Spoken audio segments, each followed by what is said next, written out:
don't let the negative things that happen to you tell you who you are. So in talking about spirituality, one of the things we brought up is, what do I want to be buried in? And what does that say about me? And what does that mean to me? Or does it prompt for me absolute fear of being buried and thinking, I need to write down that I want to be, what's the word for cremation? Cremation. Maybe you're like me and sometimes you forget words. But maybe that's what it prompts in you. I don't want to be buried. Fine, fair enough. But if you think of your identity and the biggest part of you, let me say this to you. Maybe you remember a time before life messed up your hair and your psyche when you knew who you were. Well, you're still alive because you're listening to this. So take that person back for yourself. Say, yeah, I remember who I was before this.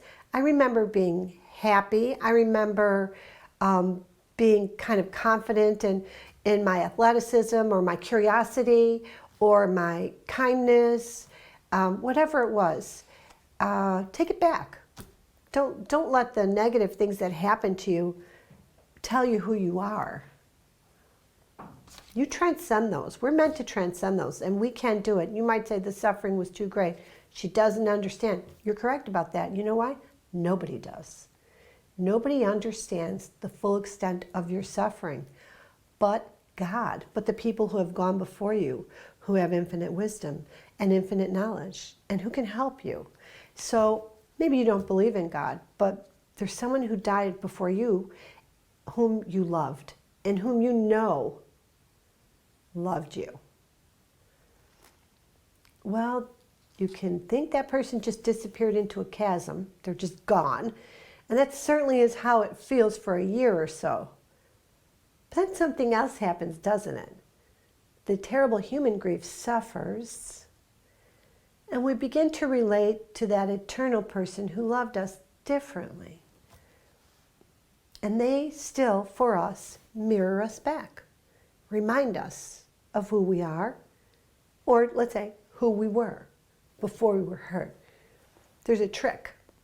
The trick that can come is that we think that because something happened to us now, we'll never be who we were before.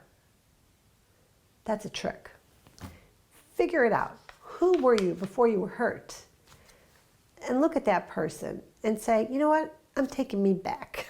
I'm taking me back. I'm going to be who I was and who I was intended to be, and start reacquiring your beautiful essence, your beautiful identity. This is your life's work.